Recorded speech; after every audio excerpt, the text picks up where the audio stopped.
Hello there, bros! Welcome to art video number 2. Now, guys, design phase was only supposed to be one video. However, there was too much content and I got bored, so I went fishing. And now, for the rest of your entertainment. Oh, one more thing before we dive back into the time lapses. Brothers and sisters, is that I wanted to make it more clear that the reason why I think that this method of tracing and developing ideas is really great and why it applies to so much more than just building stuff, right? I mean, I'm making a cabinet, it's a solid thing, so I've got that. But you can use the same principles here to develop ideas in any sort of medium. And, people say they get artist block or writer's block or whatever, and you say that you have no ideas when that's happening, but that's not true. Like, you've got ideas, you just don't think that they're good enough, or you've played them out too hard, or the things that you've been doing you've burned out on, whatever. And this is a good way to force yourself to boil things down to their most basic elements of what you've been doing or what you're trying to do.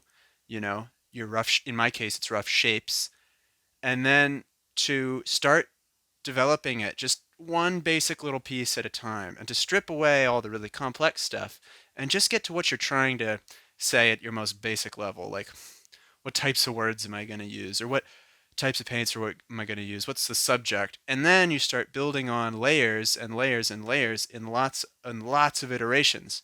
And every time you make a new iteration, you tweak something, little changes here and there, until you've got something that's totally new. And something like this, it can be a drag, but it's a good thing to do to get your juices flowing, your creative stuff going.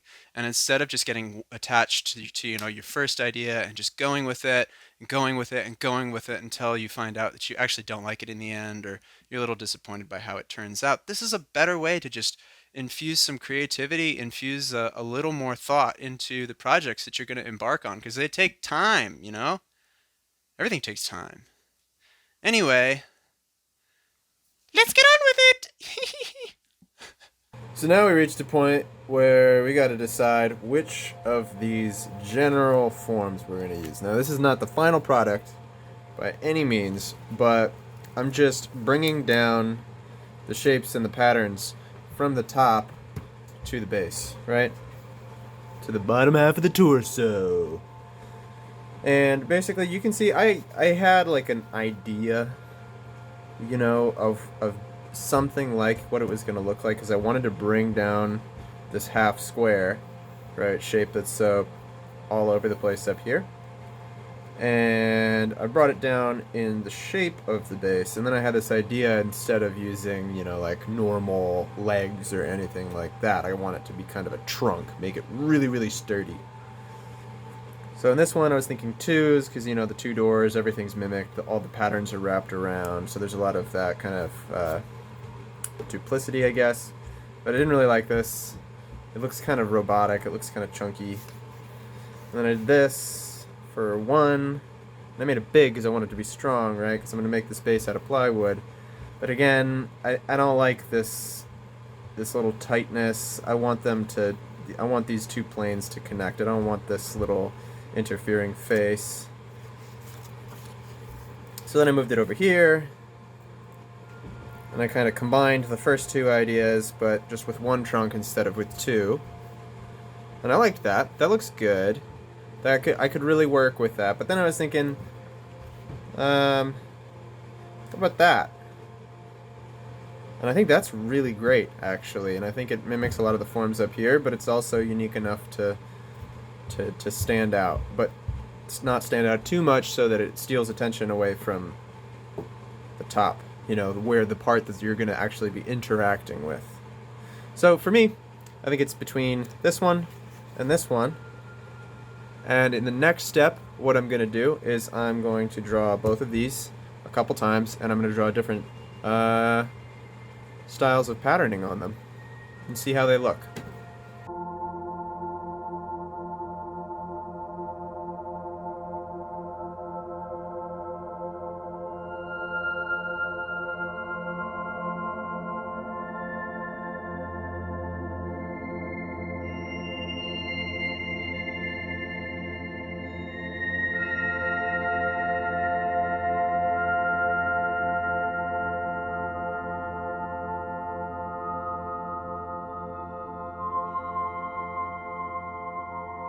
So I changed my mind a little bit, and I want to do 2 more variations. The reason being is because if you look at these, the these angles are kind of obscure.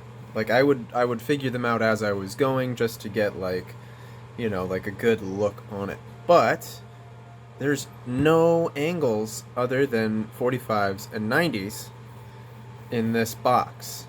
So these don't really fit. I like the way that they look, but they don't really fit. So what I'm going to do is I'm going to try to redesign basically this, but without these angles. And I might end up using this anyway, because I really like the way that it looks, but I'm just going to do a couple more variations to see how I feel. Alright.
So, I've definitely decided on this one. I like this one the best. I think it matches the top really, really well. I don't think it's adding too many crazy elements that are going to be distracting or irrelevant. And I might tweak it when I'm building it, and putting it together. I'm going to go and scan this, print it out a bunch of times, and start drawing some patterns on it.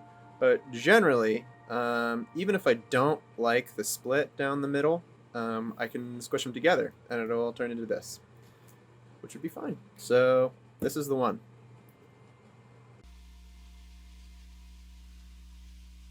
So here we go. I scanned it and I used Photoshop to make some copies real quick so I didn't have to draw it over and over again, and that leaves room for error, blah blah blah.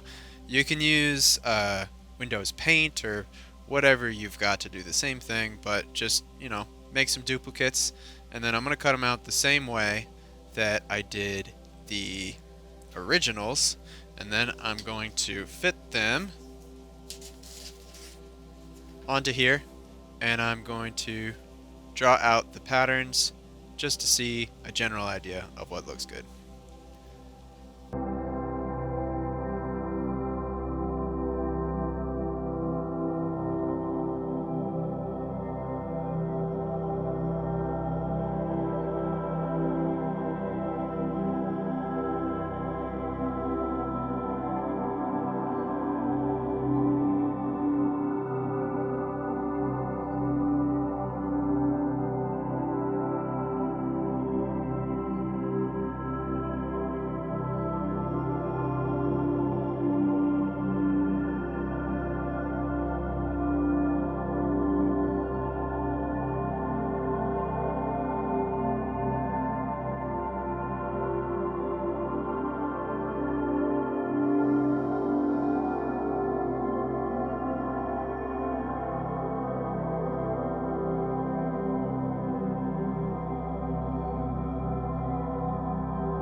Okay, so I'm all done with iterations for patterning.